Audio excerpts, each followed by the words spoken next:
Salut à tous, vous l'avez sûrement entendu, la France s'engage dans le confinement. Pour contenir l'épidémie de coronavirus, on va tous devoir passer quelques semaines chez nous sans sortir. Tout ça, ça va nous permettre de sauver des dizaines ou des centaines de milliers de vies. Et à l'écoute de cette rumeur de confinement, on a plein d'amis ici à Paris, plein de potes qui décident de quitter la ville, d'aller dans leur maison de campagne, chez leur tata, chez leur tonton ou on ne sait pas où.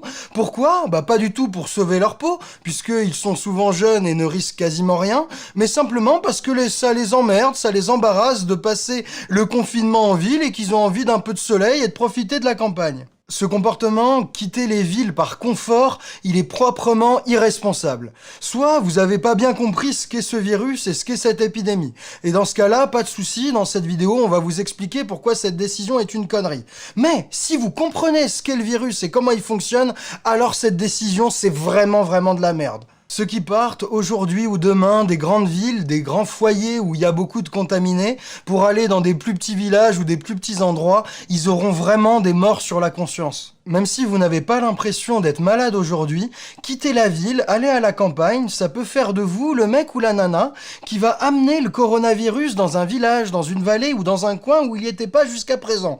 Et donc ça va faire mourir des gens alors que vous auriez pu vivre le confinement tranquillement chez vous et ne contaminer absolument personne. Là, j'en entends certains d'entre vous se dire « Non mais ça va, je suis pas malade aujourd'hui, j'ai rien. » Ok, mais deux choses. Un, tu peux très bien être contaminé et être contagieux sans avoir le moindre symptôme. Et deux, il y a un temps de latence entre le moment où tu es contaminé par le virus et le moment où tu développes les premiers symptômes. C'est la période d'incubation et, pour le coronavirus, elle peut monter jusqu'à 14 jours. Ne pas se sentir malade aujourd'hui, ça veut absolument pas dire que t'as pas déjà chopé le virus et que t'es pas déjà contagieux. Donc, quand des personnes quittent la ville pour leur confort, elles peuvent très bien ne pas se rendre compte parce qu'elles n'ont pas de symptômes et que les gens autour d'eux n'en ont pas non plus, mais elles vont être la personne qui va amener le virus plus loin qu'il ne l'est déjà aujourd'hui. Et ça, quand on sait à quel point le virus est dangereux, c'est complètement inconscient. Une petite piqûre de rappel pour que vous voyez ce que fait vraiment ce sale virus. Quand on regarde les cas testés positifs, eh bien le virus, il envoie 20% des gens à l'hôpital.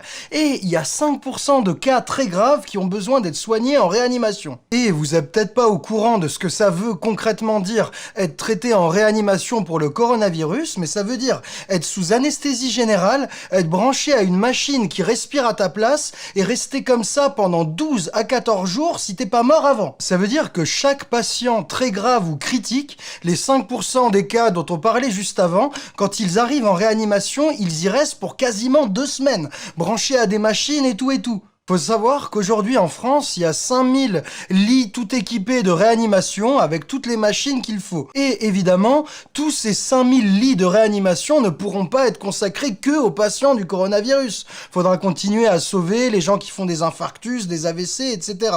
Ça veut dire que avec l'épidémie, nos 5000 machines de réanimation, ils vont rapidement pas suffire si chacun reste 14 jours branché. Bien sûr, les hôpitaux vont tout faire pour se réorganiser, en poussant un peu, en ramenant des lits de chirurgie, en mettant à disposition les salles de réveil. Ils vont peut-être un peu faire augmenter ce chiffre des 5000, mais ils vont pas faire des miracles. Dans quelques jours ou dans quelques semaines, et ça, tous les spécialistes le prédisent, on va devoir refuser des gens en réanimation. Et ça, c'est grave, hein, ça veut dire qu'on va devoir dire « toi tu vis et toi tu meurs ». Cette situation dramatique, elle est déjà en cours en Italie du Nord et elle commence à arriver aujourd'hui dans le Haut-Rhin. Donc, ce coronavirus, c'est du sérieux. On s'en rend peut-être pas compte aujourd'hui, mais dans 15 jours, vous verrez, tout le monde saura que ce truc tue et est extrêmement dangereux. Bref, casser le confinement parce que bou, j'ai pas envie de rester 3 semaines dans mon appartement, c'est risquer de mettre un gros coup d'accélérateur à l'épidémie. Si vous me croyez pas, réfléchissez.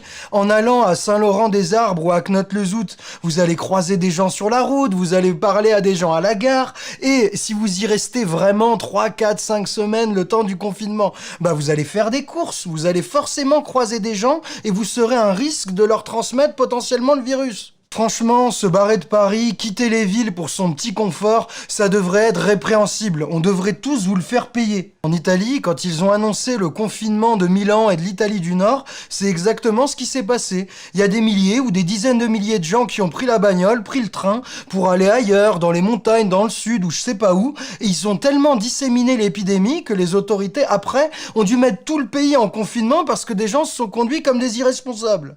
On n'est vraiment pas obligé de faire les mêmes erreurs. Donc, tous les Parisiens, tous les Strasbourgeois, tous ceux qui s'apprêtent à quitter leur ville à Paris ou dans le Grand Est pour passer le confinement au soleil, mais reprenez vos esprits. Ne soyez pas le mec égoïste qui va amener le virus plus loin qu'il ne l'était déjà. Si l'idée de vous barrer vous a traversé l'esprit, franchement, on vous comprend, on vous juge pas. Mais maintenant, vous en mesurez les conséquences. Et si, malgré ça, vous décidez de partir et de prendre la route, eh bien, faudra vous regarder en face. Faudra arriver à regarder votre reflet dans le miroir quand vous verrez les médecins refuser des gens en réanimation et les laisser mourir. Bref, restez chez vous, ne risquez rien, matez des vidéos, réapprenez à lire des livres ou à faire des activités créatives et partagez cette vidéo parce que si vous connaissez des gens à qui ça a traversé l'esprit de prendre la route, de prendre le train pour amener le virus ailleurs, c'est le moment de les avertir pour qu'ils ne fassent pas cette erreur monumentale. D'ailleurs, nous, on va faire pas mal de vidéos sur le coronavirus, on compte informer au maximum